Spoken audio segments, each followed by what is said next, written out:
غلامان احمد رضا کوئی بھی ہم سے جیتا نہیں. یہ کیا ذات ہے جس نے 100 سال سے زائد کی عمر پائی, ہندوستان بھر کے اندر جس نے اسلام کو نئی زندگی عطا کی. اللہ اکبر, ایک ایک وقت میں 500 لوگوں کو آپ نے ایمان کی دولت عطا کی, ایک ایک وقت میں. وہ بڑا مشہور سا واقعہ ہے. آپ جب جونپور پہنچے مرشد کے حکم پر, پیر و مرشد نے ایک روایت کے مطابق اپنی ہتھیلی میں آپ کو کچوچے مقدسہ کا نقشہ بتایا تھا. جو آج موجودہ کچوچے مقدسہ ہے اس کا نقشہ بتایا تھا. آپ جونپور پہنچے اور والی جونپور اس کے ساتھ آپ سیر کے لیے وہاں گئے جہاں آج کل حضرت کا مزار ہے. جب وہاں پہنچے تو وہاں جوگیوں کا بسیرا تھا, جوگی لوگ رہا کرتے تھے, اور اتنا بڑا جوگی تھا, اس جوگی کے پاس 500 شاگرد ہوا کرتے تھے. حضرت کو وہ جگہ بہت پسند آئی, پرفضا مقام تھا. دیکھیے جو اللہ والے ہوتے ہیں یہ دل بہت اچھے انداز سے جیتتے ہیں, اپنے اخلاق سے, اپنے کردار سے, لوگوں کو مشاہدہ کرا کے. حضرت مخدوم اشرف جہانگیر سمنانی نے والی جونپور سے, امیر جونپور سے کہا کہ یہ جو جگہ ہے یہاں تالاب ہے اور پرفضا مقام ہے, مجھے یہ پسند آتا ہے اور یہی میرے مرشد نے بتایا ہے. اس نے کہا حضرت اور یہاں تو جوگی لوگ رہتے ہیں اور وہ بہت آسانی کے ساتھ زیر نہیں ہوں گے. آپ نے فرمایا کوئی بات نہیں, ہم چل کے وہاں بیٹھتے ہیں. جوگی آیا جو جوگیوں کا سردار تھا, اس نے کہا یہاں سے ہٹو, یہ جگہ ہماری ہے. آپ نے فرمایا مرشد نے کہا تھا کہ یہ جگہ آپ رہیں گے. تو کہا ایسے میں جگہ خالی نہیں کروں گا, پہلے مقابلہ ہوگا. آپ نے فرمایا تجھ سے ہم مقابلہ نہیں کریں گے. دیکھو یہ مخدوم اشرف جہانگیر سمنانی ہے. فرمایا تجھ سے ہم مقابلہ نہیں کریں گے, اس لیے ہر ایک سے مقابلہ کرنا ہماری شان نہیں ہے. ہر ایک سے مقابلہ کرنا ہماری شان, خاندان رسالت کی شان ہی ہوتی ہے. خاندان رسالت کی شان ہی ہوتی. جوگیوں سے کیسے بھڑیں گے, جوگیوں سے کیسے لڑیں گے. سرکار مخدوم اشرف جہانگیر سمنانی نے فرمایا تجھ سے مقابلہ وہ کرے گا جو آج ہی مسلمان ہوا ہے اور آج ہی میرے ہاتھ پہ مرید ہوا ہے. اور اس کا نام میں نے جمال الدین رکھا ہے. اور جمال الدین کو جمال الدین راوت کے نام سے لوگ جانتے تھے. سوچو جو آج ہی مخدوم اشرف کا مرید ہوا, آج ہی, اور جمال الدین ابھی جمال الدین راوت کے نام سے جان. راوت اسی لیے کہا گیا کہ بھئی ابھی پہچان ہی نہیں ہوئی تھی. جمال الدین کو کوئی جانتا نہیں تھا, آج ہی مرید ہوئے, آج ہی مسلمان ہوئے. فرمایا کہ مقابلہ یہ کرے گا تجھ سے. اس نے کہا کہ میرے ساتھ مقابلہ آسان نہیں ہے, میں نے برسوں جو ہے وہ محنت کی ہے, چلی کشی کی ہے, میں نے محنت کی ہے جنگلوں کے اندر, میں بہت جو ہے وہ میں نے سب کچھ کیا ہے, اتنا آسان نہیں ہے. فرمایا کہ ٹھیک ہے یہ میرا مرید کرے گا. اور آپ نے میں جاؤ جمال الدین راوت مقابلہ کرو. کا حضرت میں تو آج ہی مسلمان ہوا ہوں, آج ہی مرید ہوا ہوں. قربان جائے اشرف کی نسبتیں کیسی ہے, نسبتی اشرف کیسی ہے. فرمایا مقابلہ کرنا ادھر آپ. اس وقت حضرت پان کھا رہے تھے. حضور مخدوم پاک پان بہت نوش فرماتے تھے. بلکہ تاریخ میں یہ بھی میں نے پڑھا ہے کہ جس وقت حضرت شرف الدین یحییٰ منیری رحمت اللہ علیہ نے فرمایا کہ میری نماز جنازہ ایک سید پڑھائے گا, اس کا نام اشرف ہوگا, اور اس کی داڑھی اتنا خوبصورت ہے وہ کہ اس کے حسن کی وجہ سے, اس کے رنگ کی وجہ سے اس کی داڑھی بھی سرخ ہے, لال ہے اس کی داڑھی. فرمایا اور پان کثرت سے کھانے کی وجہ سے اس کے ہونٹ بھی سرخ ہے, یہ اس کی پہچان ہے, وہ حسینی سید ہے اور ماں کی طرف سے حسنی ہے. فرمایا کہ وہ آئے گا, وہ میرا جنازہ پڑھائے گا. یعنی کہ آپ کی جب نشاندہی کی گئی تو آپ کے لبوں پر پان کے اثرات کا تذکرہ کیا گیا, تاریخ میں ملتا ہے. اور پان نوشی آپ کو پسند تھی, اس لیے آپ کے مرشد نے بھی آپ کو مرید کیا. تو مرید کرنے کے بعد بنگال کی ایک مقصول ڈش ہوتی ہے جس کو پن بھتا کہتے ہیں اس زبان میں. پن بھتا کھلانے کے بعد اپنے ہاتھ سے مخدوم کے منہ میں آپ نے پان ڈالا, پان کھلایا. اب یہ پان کی شان کیا ہے؟ میری جماعت کے بہت بڑے عالم علامہ فیض احمد اویسی نے لکھا پان کی شان, ایک رسالہ ہی لکھا پورا. وہ انہوں نے اپنے طور پہ پان کی شان لکھی, لیکن اب مخدومی پان کی شان کیا ہے؟ اب وہ ذرا اس فقیر قادری سے سن لیجیے آپ, مخدومی پان کی شان کیا ہے. اللہ اکبر. مخدوم پاک سے مرید نے کہا حضور میں تو آج ہی مرید ہوا ہوں، اس سے مقابلے کے لیے کیسے جاؤں؟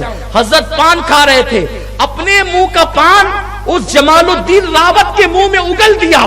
او بھائیو، پان کیا ہوتا؟ پان کی حیثیت کیا ہوتی ہے؟ لیکن اپنے منہ کا پان جمال الدین راوت کے منہ میں اگل دیا، تو جیسے ہی جمال الدین راوت کے منہ میں آپ نے پان اگلا، جمال الدین کو ایک طاقت آ گئی اور آپ مقابلے کے لیے بغیر خوف و خطر کے چل دیے۔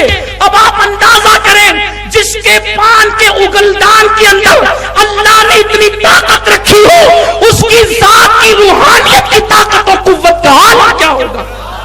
سبحان اللہ، سبحان لوگ اللہ، پان کھلا کے بگاڑ دیتے ہیں کیا یار، بات ہے، واہ واہ، سبحان اللہ، لوگ پان کھلا کے بگاڑ دیتے ہیں۔ لوگ کہتے ہیں نا اپنے بچوں سے، پان کھانے والوں کے ساتھ نہیں رہنا، اور تو یہ بگاڑ دے گا تو بھی کھانے لگے گا، ہے نا؟ یہی تو ہوتا ہے نا۔ خدا کی قسم لوگ پان کھا کے بگاڑتے ہیں۔ اے مخدوم، تیری عظمت پہ قربان، تو نے پان بھی نہیں کھلایا، پان کا بچا ہوا اگال کھلا دیا۔ سبحان اللہ، ارے اگال کھلا کر کے کس قدر آگے بڑھا دیا روحانیت میں مخدوم پاک نے۔ اب ان میں طاقت آ گئی، وہ تو بے خطر چلے۔ سب سے پہلے جوگی نے چونٹیاں بھیجی مقابلے کے لیے، چونٹیاں بھیجی، جیسے ہی نظر ڈالی مخدوم کے مرید نے، وہ جادو والی چونٹیاں ختم ہو گئی، چونٹیاں ہی چونٹیاں دکھ رہی تھی جیسے نظر ڈالی۔ پان کھا کر نظر میں کیا کمال پیدا ہو گیا یار! اپنے ساتھ 10 20 سال تک لوگ رہتے ہیں، بدلتے نہیں ہیں، بچوں کی تربیت کرتے بدلتے نہیں۔ پان کے اگال میں کیا طاقت، اسے مخدوم اشرف کہتے ہیں۔ کبھی جائیے گا اس آستانے پر، حضرت علامہ عبد الرحمن چشتی فرماتے ہیں، میں جب گیا مخدوم کے آستانے پہ، میں نے خضر علیہ السلام کی زیارت کی۔ یہ شان ہے میرے مخدوم کی، سرکار مخدوم اشرف جہانگیر سمنانی رضی اللہ تعالیٰ عنہ کی۔ تو اس نے جیسے چوٹیوں پہ نظر ڈالی جمال الدین راوت نے، وہ سب چوٹیاں بھاگ گئی، یعنی ختم ہو گئی۔ پھر اس نے شیرنیاں چھوڑنا شروع کیا۔ شیرنیاں جیسے اس نے چھوڑا تو جہاں تک دیکھو شیرنیاں ہی شیرنیاں نظر آتی۔ شیرنی مطلب شیر کی مادہ، اس نے شیرنیاں ہی۔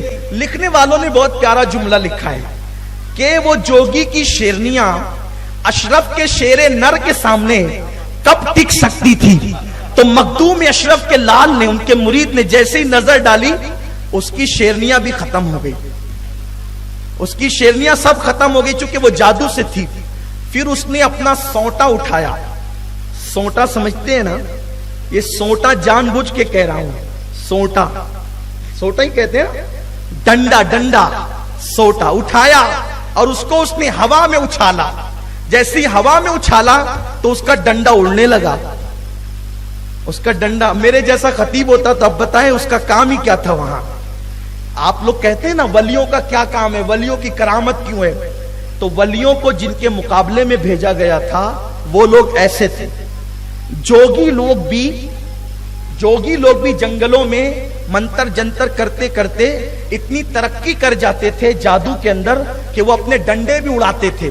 اب کمزور لوگ دیکھیں تو وہ بگڑ جائیں، تو جب ان کے ڈنڈے جادو سے اڑتے تھے تو اللہ تبارک و تعالیٰ نے ولیوں کو اس کے مقابلے میں کرامت عطا کی تھی، تاکہ جب ان کے ڈنڈے اڑے تو ان کے ڈنڈوں پر قابو پانے کے لیے ان کے ڈنڈے کام کریں۔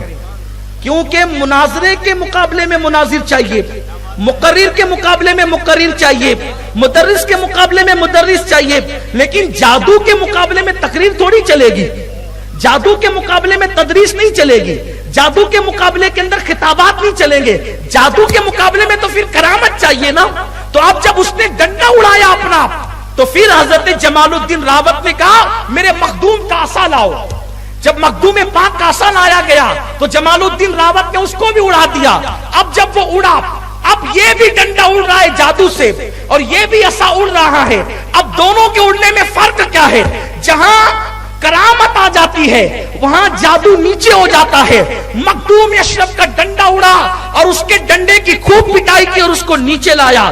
جب اس کا ڈنڈا نیچے آیا تو ہوش میں آ گیا، اور آنے کے بعد جمال الدین راوت سے کہا ہم ہار گئے، آپ جیت گئے، اب ہم مخدوم کی بارگاہ میں چلنا چاہتے ہیں۔ ان کا ہاتھ پکڑا جمال الدین راوت نے اور اس کے بعد لا کر کے جیسے ہی قدموں میں ڈال دیا، مخدوم پاک نے کہا کلمہ پڑھو۔ اس نے کلمہ پڑھا۔ اس دن 500 جوگیوں نے حضرت مخدوم اشرف جہانگیر سمنانی کے ہاتھ میں کلمہ پڑھا، اسلام قبول کیا اور اپنے مذہب مذہب کی ساری کتابیں لا کر کے جلا ڈالی. چند دنوں میں مخدوم پاک کی توجہ نے ان 9 مسلم جوگیوں کو اللہ رب العزت کا ولی بنا دیا. یہ مخدوم اشرف جہانگیر سمنانی کا یہ ان کی کرامت ہے, یہ ان کی خدمت ہے, دینی خدمت. ایک ایک دن میں 500 لوگ. اور بس ایک آخری بات عرض کر کے